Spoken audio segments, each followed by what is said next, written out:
Engkanto, multo, tiktik, aswang. Mga karanasang hango sa tunay na buhay, mga kaganapan na mayroong basihan.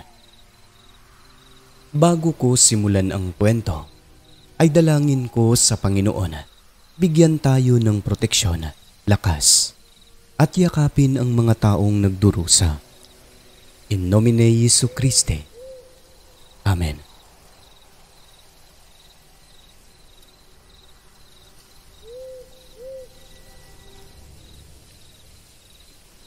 Magandang araw o gabi sa inyo, Sir Alex, o kung anumang oras ninyo mabasa ang sulat kong ito. Ako po ulit si Alena at magbabahagi na naman ng kwento ng aking kapatid kasama ang kanyang matalik na kaibigan tungkol sa katatakutan na kanilang naging karanasan.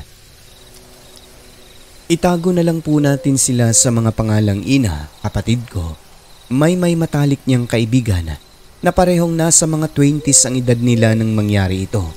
25 to 27 years old po sila. Kada weekend, Sir Alex, umuuwi ang dalawa kasi nga pahinga sa trabaho.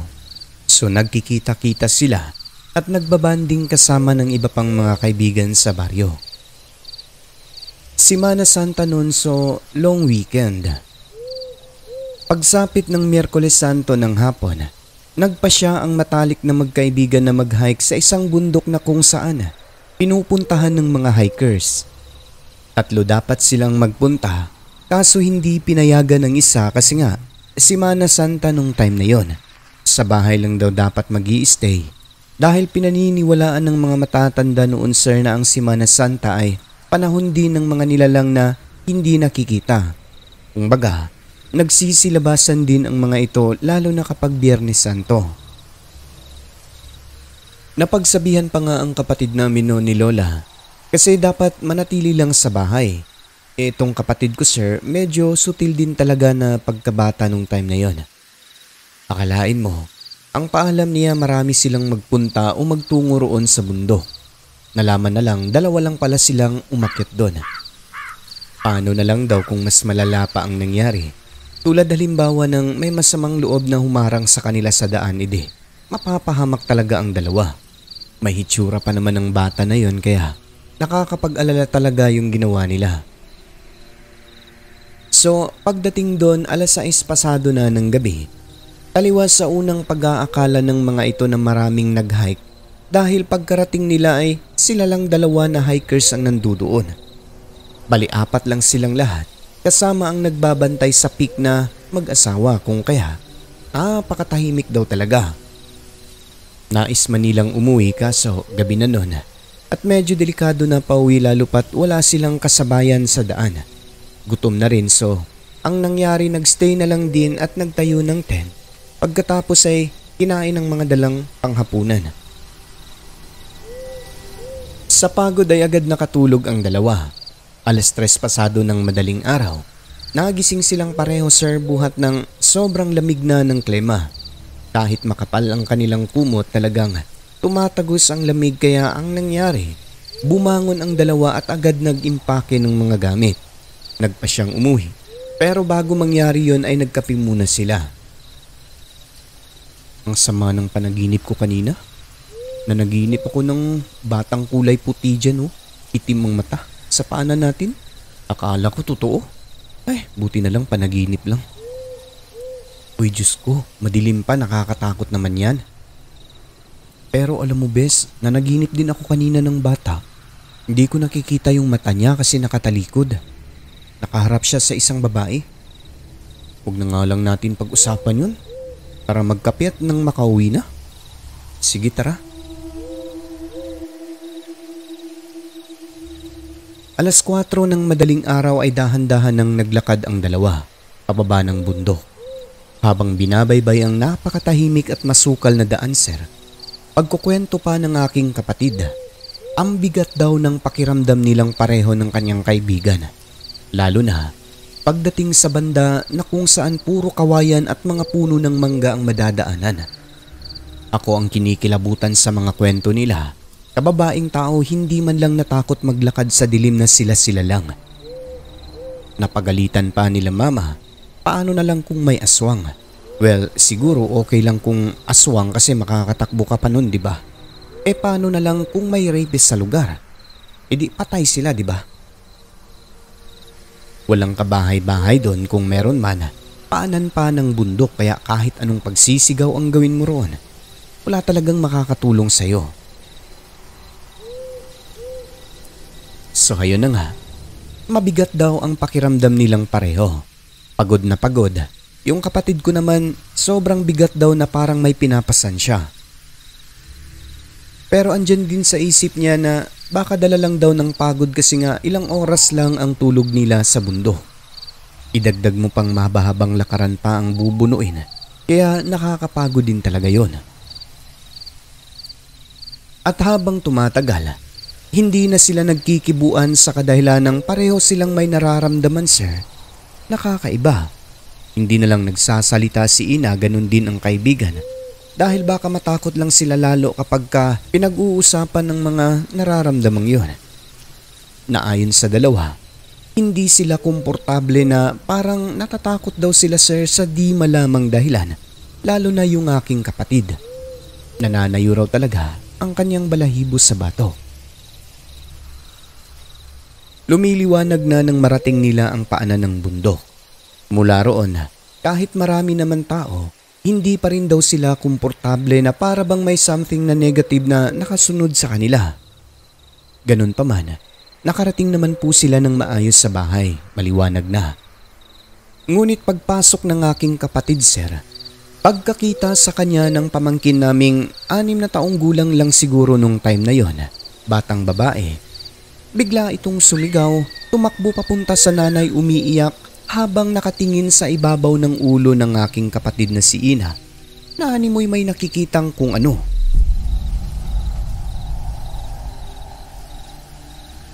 Nang sundan niya ang pamangkin sa kwarto, mas lalong natakot yung bata, umakap talaga sa nanay at tinatakpan ang mata. Si Ina naman ng mga sandaling yon, natakot na rin sa reaksyon ng bata kung kaya nagpalundag-lundag ito, sir, sa sala namin at nagmamakaawang tulungan. Ano raw ang problema? Ano ba raw ang nangyayari sa kanya? Walang makasagot kasi nga pareho kaming lahat noon na walang nakikita. Umarap din siya sa salamin, wala naman pong kung ano. Basta namumutla na lang siya noon. At dahil may nakikita nga ang bata, sinamahan siya ni Lola sa manggagamot na taga-kabilang street lang din sa barangay namin, sir. Pagdating doon ay kinilabutan ang kapatid ko at Lola sa nalaman sapagkat sa labas pa lang may nakikita umano ang manggagamot, sir, na nakayapos sa ulo ng kapatid ko. Isang batang puti na walang mga mata. Sabi pa ng manggagamot, nagustuhan daw ang aking kapatid kaya sumama ito sa kanya. Imagine nyo na lang, mula sa bundok 4:00 pasado ng madaling araw hanggang nagliwanag, nakakapit sa ulo ni Ina. Kaya pala pakiramdam nito na ang bigat-bigat daw dahil meron pala siyang pasan-pasan na hindi nakikita. Talagang kinikilabutan kami noon kasi una, napanaginipan pa niya, di ba? Hindi pala basta panaginip kundi nagparamdam na talaga sa kanya doon pa lang sa tuktok ng bundok. At eto pa, Sir Alex, habang nasa bahay si Ina ng manggagamot, dinadasalan, tinatanong naman namin yung pamangkin namin sa bahay kung ano ang kinatatakutan nito sa ulo ni Ina. Nakakapanindig balahibo lang ang sagot nito kasi tumugma ang mga sinabi niya, sir, sa sinabi ng manggagamot. Na ayon sa bata, meron umanong puting batang walang mata na nakayakap sa ulo ni Ina. Kaya pala ang bigat ng pakiramdam ng magkaibigan ay dahil tunay ngang merong negatibong nilalang ang sumabay sa kanila sa daan. Ganun pa man, napalayas naman po ito ng manggagamot. Pagpasok pa lang nila sa bakuran, bumitaw na umano yung bata at nagpaiwan doon sa labas hanggang sa bigla na lang maglaho. So syempre, natakot yun sa manggagamot. Simula nun, sir, Nag-alaga kami ng pusa kasi ayon sa matatanda, nakakadetect daw ang mga ito ng mga masasamang espiritu sa paligid at nakakapagtaboy din kung kaya marami kaming alagang pusa sa bahay noon. Yung isa, yun ang laging kasama ng kapatid ko sa tuwing matutulog na siya sa gabi. Kumbaga, parang naging kahiligan na rin ang mag-alaga ng mga pusa, Sir Alex. Sa isang banda, naging leksyon ang karanasang yun ng aking kapatid. Kapag panahon ng Semana Santa, kung minsan talagang may mga pangyayaring hindi inaasahan. Tama nga ang matatanda na panahon din ito kung kailan lumalabas at nagpapakita ang mga ibang nilalang na kung minsan ay dahilan kung bakit napapahamak ang tao. Kaya simula noon, mapasimana Santa man o hindi, sa oras ng gabi, hindi na naggagala ang magkaibigan sa mga lugar na tahimik lalo na kapag madidilim na bahagi. Sapagkat ang gabi, panahon din yan ng mga nilalang na hindi nakikita at yung mga hindi nagpapakita na kung minsan nagiging dahilan sa pagkapahamak ng isang tao.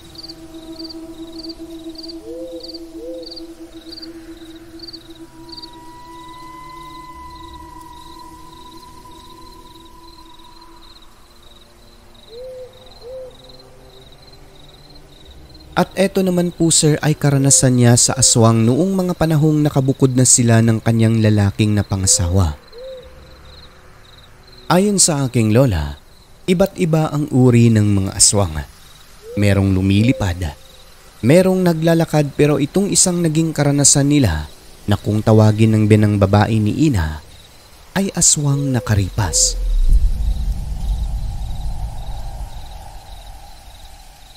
So ganito po nagsimula ang kwento. Lumipat na ang kapatid ko noon ng tirahan gawa ng may asawa na nga. Tahimik din ang lugar na yon, bunsod ng bukid ito. Malalayo rin ang agwat ng kapitbahay at maraming tanim na mga punong kahoy sa paligid. Madilim din ang mga kalsada kasi walang poste ng ilaw. Ang tahanan nila sir ay mataas, bali may silong siya. Gawa sa kahoy tipikal na makikita natin sa mga probinsya. Ayon sa kapatid kong si Ina, ang lugar na yon ng kanyang asawa kung saan sila lumipat ay merong tanyag na aswang. Isang lalaki ngunit malayo po ang bahay nun mula sa kanila. Marami umano itong alagang pusa sa bahay. Tanging pusa lang, walang aso. Hindi mo mapapansing meron siyang alagang ganon. Buhat ng gabi lang daw lumalabas. Ang weird, diba?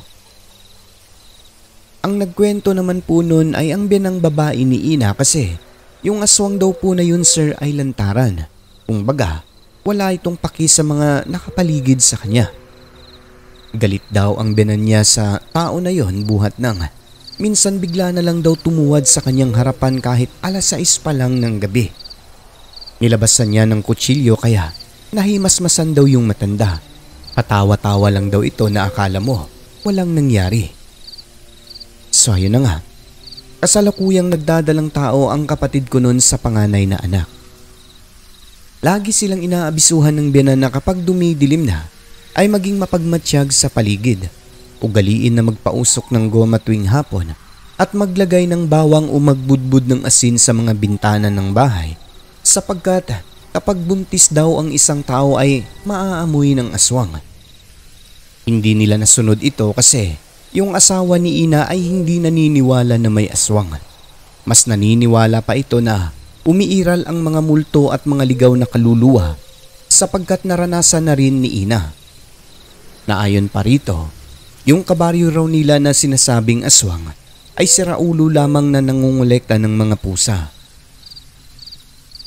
Isang araw, pagkukwento pa ng aking kapatid, habang naglalakad siya mula sa tindahan, may nakita itong pusa sir sa tabi ng kalsada na nakasilid sa karton.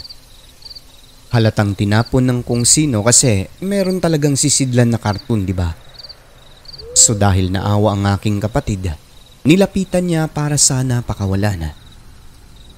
Ngunit pagbukas niya sir, 2 pusang magaganda na maliliit pa ang tumambad sa kanyang mga mata kung kaya imbis na pakawalan lang nahabag ang aking kapatid at nagandahan sa mga pusang ito kaya naman walang pag-aalinlangan na dinala niya sa bahay upang kupkupin. At gaya ng sabi ko kanina, naging kahiligan na rin ng kapatid ko ang mag-alaga ng pusa kasi nga, sabi nila, nakakadetect daw at nakakapagtaboy ng mga masasamang espiritu. Nung time kasi na yon, wala silang pusa at wala ring aso sa bahay. Ganun na nga, pinaliguan, pinakain hanggang sa lumaki-laki ang mga ito. That time, malaki-laki na rin ang tiyan ng kapatid ko. Isang hapon, 5:00 pasado, nagtataka si Ina kasi yung mga alaga nilang pusang dalawa, ngiyaw ng ngiyaw sa labas na para bang galit at nagsasalita. Nakaupo lamang ang mga ito sa upuang kawayan sa ilalim ng maliit na puno ng bayabas habang nakatanaw sa iisang direksyon. So nung pinagmamasdan ng aking kapatid, meron palang isang pusa na kulay itim di kalayuan nagkukubli sa halaman. Nang masilayan ni Ina, nilapitan niya sir kasi maganda rin ang pusa na yon. Makintab ang balahibo na parabang may lahi at malaki. Kung kaya tulad sa ginawa niyang pagkupup sa dalawang nauna, dinampot niya ito para alagaan na rin. Ang gwapo-gwapo mo, Mingo. Laki itlog mo, lalaki ka rin pala. Napuro na kayo lalaki nito. Di bale, gwapo ka naman tulad ng dalawa kaya aalagaan kita. Ano kaya papangalan ko sa'yo? Alam ko na. Elmo. Ikaw si Elmo. 3 na kayo. Nono, Makmak, at Elmo. Ganda-ganda ng pusa mabait pa. Huwag mo awayin yung dalawa ha, maliliit pa yan. Bantay ka sa akin, Elmo. 3 na ang alagang pusa ni Ina. Yung dalawa ay nananatili lang sa bahay pero yung itim sir ay gala. Makaraan ng ilang araw noon, napansin ng aking kapatid na umuuwi lang ng hapon itong si Elmo tapos napapansin din niyang kapag umaalis siya papunta sa bahay ng biyanan, umaalis din ang pusang itim na yon. Pero kung gabi, nandoon lang naman nakatambay sa bahay nila. Kung minsan, doon sa silong sa tapat kung saan sila natutulog. Isa sa napuna ng aking kapatid, hindi close yung itim na pusa sa 2 maliliit na kulay puti. Parang maldito kung baga Sir Alex, subalit ito yung masipag sa 3 sapagkat kung minsan may dala itong patay na daga. Akala mo may utak dahil ayon pa kay Ina, pinapakita raw talaga sa kanya ang daga, nilalapag sa tapat niya mismo. Aba, pinapabilib mo ako Elmo ha? Ang galing mo Pero ba't ang baho-baho ng daga na yan? Parang matagal ng patay. Pero magaling ka Elmo, magaling. Habang yung 2 si Nuno at Makmak, nagpapalaki lang daw ng tiyan sa kwarto ni Ina. Nang tumagal Sir Alex, may napansin pang kakaiba ang kapatid ko sa kilos ng itim na alaga niyang pusa. Isang araw, kung kailan bumisita ang matalik nitong kaibigan, napag-usapan nila ang tungkol sa 3 pusa na noon ay nasa sahig ng kwarto habang naglalaro naman yung 2. Ang itim, tila nakikinig lang sa usapan nila. Wika ng kaibigan, ang cute naman ng mga pusa mo. Oo, bes.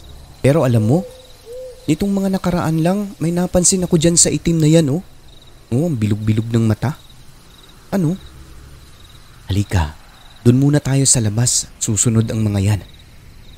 So, lumabas ang 2 Sir Alex. Doon sila sa may sala nagkukwentuhan. Sumunod yung itim.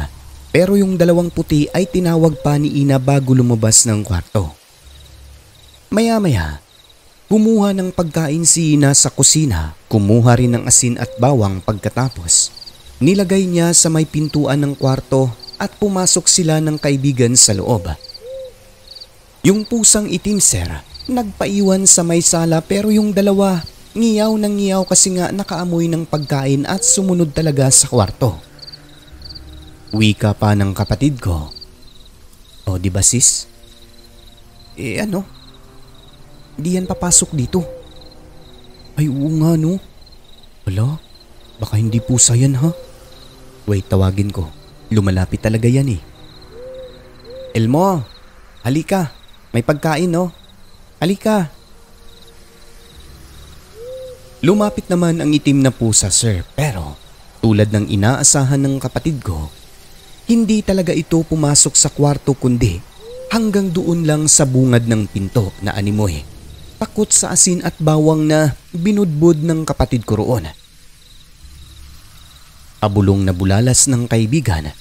Tapon mo yan sis. Baka hindi pusa yan. Mamaya baka nag-aalaga ka na ng alaga ng aswang dito. O baka aswang yan. Matagal na yan dito sis eh. Hindi naman ako napaano. At saka may mga weird lang akong napapansin sa kanya tulad niyan, di ba?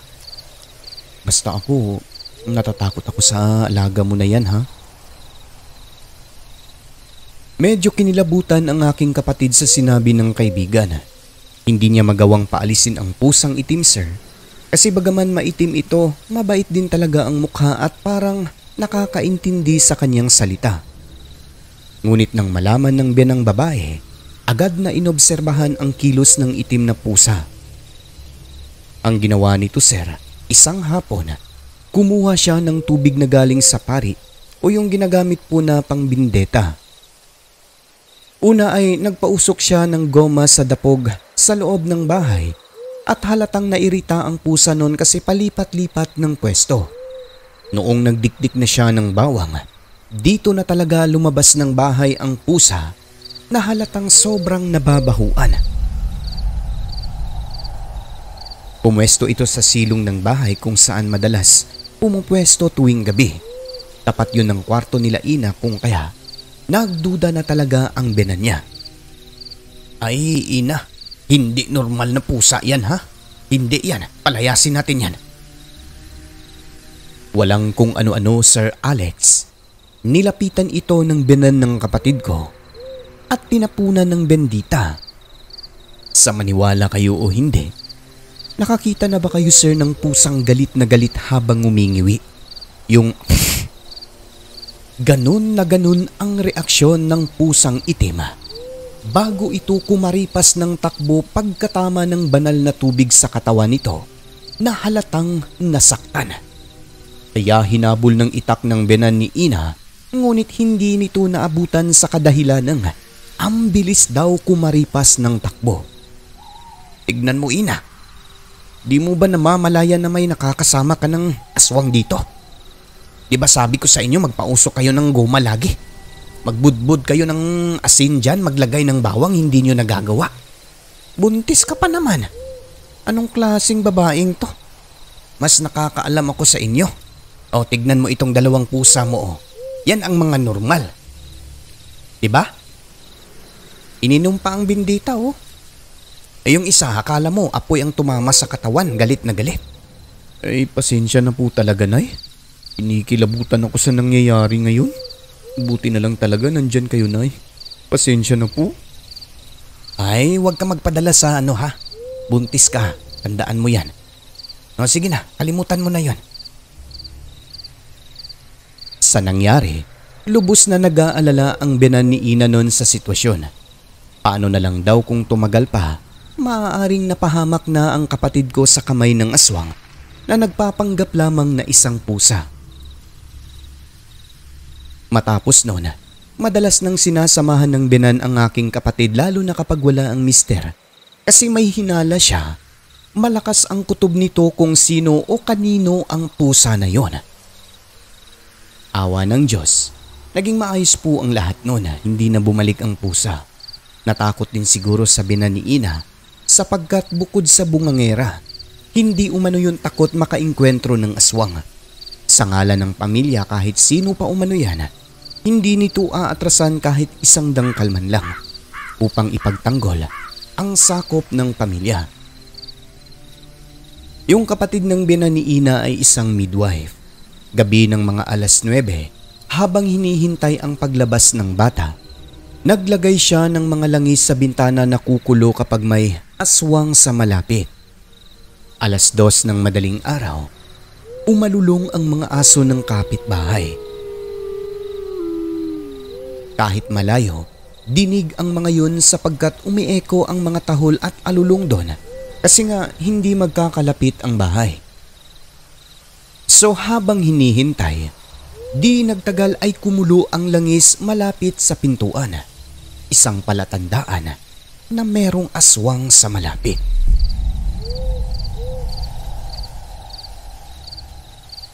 Agad na kumuha ng itak at asin ang binan ni Ina, sir, tapos lumabas sila kasama ang mister ng kapatid ko. Laking gulat ng dalawa, napamura ng wala sa oras. Dahil tumambad sa bungad nila sa may hagdanan ng bahay, ang bantog na kabaryong aswang na mahilig mag-alaga ng napakaraming pusa. Sa inis at galit ng binan ni Ina, lalo pat meron na siyang karanasan dati pa sa matandang ito. Ang layo-layo pa ng bahay nakarating talaga doon. Tinuro niya gamit ang itak at pinagmumura ng sangkatutak. Diretsahan niyang kinumpronta bakit daw pumasok sa bakuran ng walang pahintulot, na kung bakit doon pa mga swang na magkabaryo lang. Ikaw ngayon di puga ka, gusto ka putlan ka namon sungay de. Ikaw matanda ka, gusto mo putulan ka namin ng sungay dito. Huwag kang magganyan sa amin nung ha.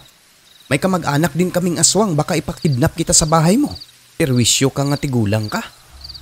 Lumayas ka rito kung ayaw mo, pati pangil mo putulin namin yan. O ano, baka gusto mo maligo ng bindita, pili ka lang. Nagutos ka pa ng alaga mo ha? Ikaw siguro yung pusang itim o alaga mo? Kala mo di ko malalaman? Ngunit umatras lang daw ang bantog, sir. Pagkatapos ay ngumiti na parang nakaloko.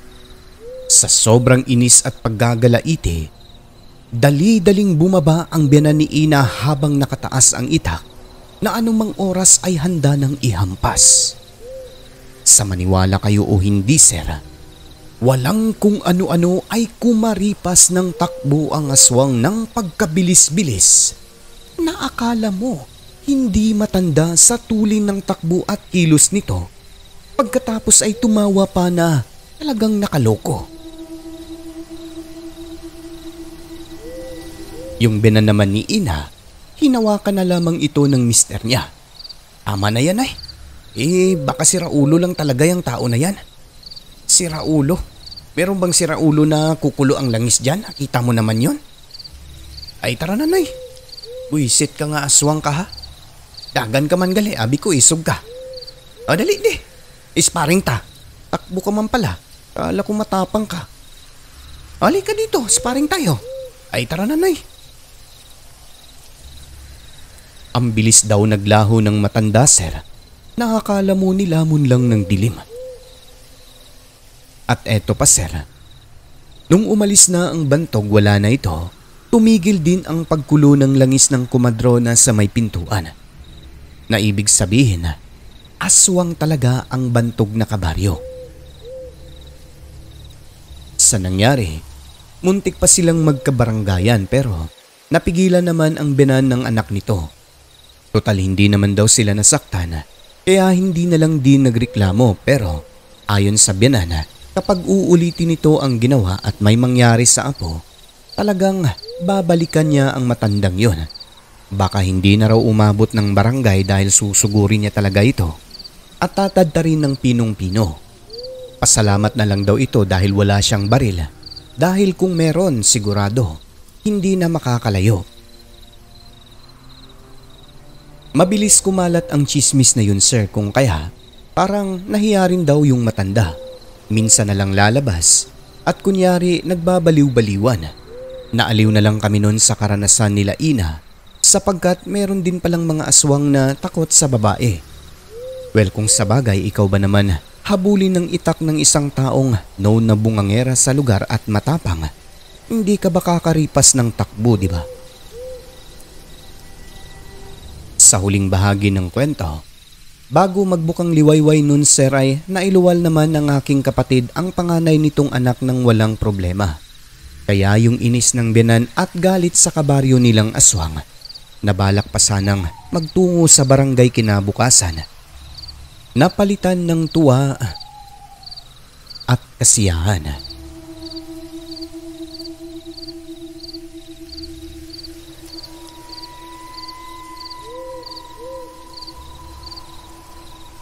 Hanggang dito na lang ang kwentong ito. Maraming salamat po sa inyo, sir.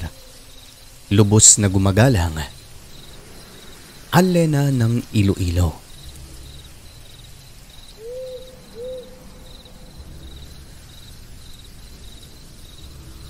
Ang mundong ating ginagalawan ay nababalot ng kaiwagaan na tanging ang Diyos lamang ang siyang may kasagutan. Ako po si Alex at ito ang Southern Mindanao Creepy Experience.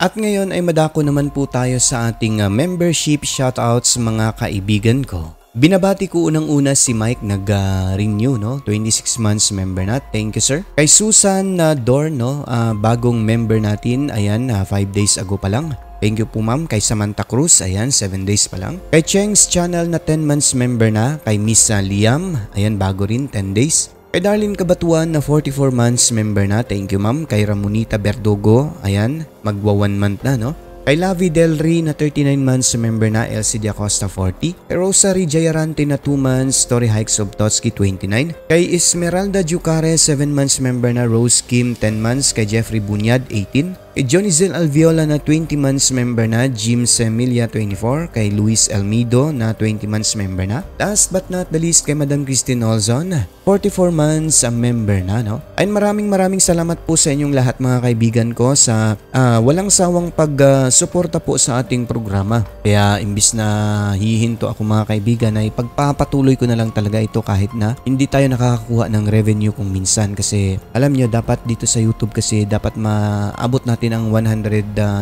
bago tayo makasahod. So ako naman ay hindi na talaga umaabot. So nagiging alternate siya. For example, mag 70 lang siya ngayon. Next, madagdagan ng 80, ganyan. So meron na ako mga 150, ganyan lang sa 2 months. Kaya nagpapasalamat ako sa mga taong nandyan pa rin, sumusuporta. Tulad kay Ma'am Cynthia ng US, Abilianosa. Ayan, kaya taos puso po ang inyong narrator na nagpapasalamat talaga. And pasalamat din po sa mga nag-subscribe sa ating isang channel, na SMCE Compilation.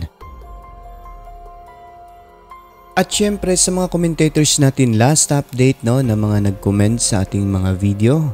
Binabati ko unang-una si Leo Dablan, ayan.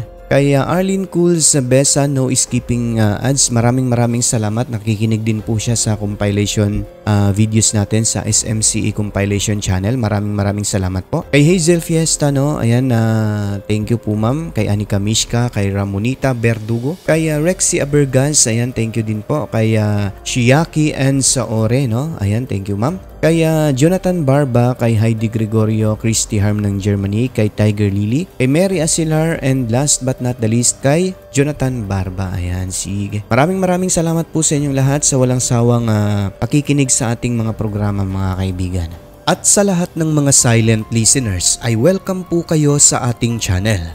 Pumasok na po kayo at i-hit ang subscribe button. Siyempre, huwag kalimutan ang notification bell upang updated kayo sa mga bago at nakakasabik nating mga kwento. Muli mga kaibigan, maraming salamat po sa inyong lahat. Huwag kalimutang tumawag sa taas. I love you.